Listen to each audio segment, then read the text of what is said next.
Brought to you by Palvi Agrico.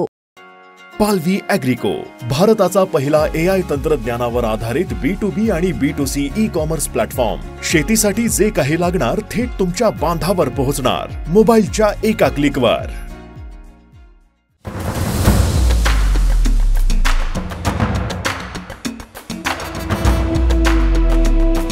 भारताने पुन्हा एकदा जगाला आश्चर्यचकित केलंय. हिंदुस्तान एरोनॉटिक्स लिमिटेडद्वारे निर्मित तेजस MK-1A आता त्याच्या पहिल्या उड्डाणासाठी सज्ज झालाय. असं म्हटलं जातंय की हे लढाऊ विमान बिकानेरच्या नल एअरबेसवर तैनात केलं जाईल, ज्यामुळे पाकिस्तान सीमेजवळच्या भारताची हवाई शक्ती आणखीनच मजबूत होईल. तेजस लढाऊ विमानाचं नक्की वैशिष्ट्य काय आहे, जाणून घेऊयात. तेजस MK-1A हे जुन्या MiG-21चं ॲडव्हान्स व्हर्जन आहे. Ultra modern avionics, electronic warfare system आणि सुधारित रडारने हे लढाऊ विमान सुसज्ज आहे. तेजस या लढाऊ विमानाचा वेग 2200 किलोमीटर प्रति तास आहे. म्हणजेच काही मिनिटातच शत्रूच्या प्रदेशात हे लढाऊ विमान पोहोचू शकतं. या विमानात हवेतच इंधन भरण्याची क्षमता आहे. तसेच साधारण 50,000 फूट उंचीपर्यंत सहज उडण्याचीही क्षमता या लढाऊ विमानात आहे. या लढाऊ विमानात असलेलं BrahMos missile air to air आणि एअर टू ग्राउंड म्हणजेच हवेतून जमिनीवर मारा करण्याची क्षमता ठेवतो. यामुळे ते सुपर पॉवर जेट बनतं. शिवाय तेजस विमान जगातलं सर्वात हलकं पण प्राणघातक लढाऊ विमानांपैकी एक आहे.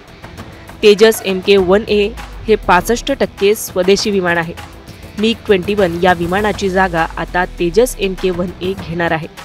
हवाई दल आणि HAL यांच्यात सुरू असलेल्या करारानुसार भारताला 97 स्वदेशी लढाऊ विमानं मिळतील. तर तेजस MK-1A तैनात केल्याने भारताच्या सीमा पूर्वीपेक्षा अधिक सुरक्षित होतील. त्याची गती, क्षमता आणि डिझाईन पाकिस्तानच्या हवाई दलासाठी एक मोठं आव्हान निर्माण होऊ शकतं. संरक्षण मंत्री राजनाथ सिंग यांच्या उपस्थितीत देशातलं सर्वात अत्याधुनिक स्वदेशी लढाऊ विमानाने आज नाशिकमधून आकाशात उड्डाण केलंय.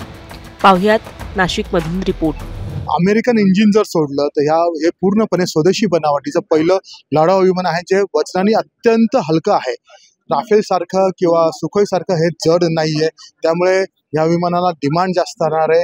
आणि आता जे काही ऑपरेशन्स होत आहेत त्याच्यामध्ये या विमानाचं महत्त्व हे लवकरच अधोरेखित होईल. साधारण बँगलोरच्या 2 लाईन, आता नाशिकला असणारी 3री लाईन, यामुळे वायुसेनेला भरपूर प्रमाणात जे विमानांची कमतरता आहे किंवा विमानाची जी MiG-21 जाण्याची काही कमी आहे ती भरून काढेल असं साधारण सांगितलं जातं. त्याचबरोबर आज जे ट्रेनर आहे HTT-40 जे इथं दिसतंय की हे पूर्ण स्वदेशी बनावटीचं ट्रेनर विमान आहे. अर्थात यातलं काही तंत्रज्ञान हे बाहेरून जरी आणलं असेल तर पूर्णपणे बनलं जे आहे ते हे ट्रेनर आहे. आणि त्याच्या बाजूला तुम्ही बघू शकता सुखोई, जे याच्या आधीच कमिशन झालेलं आहे.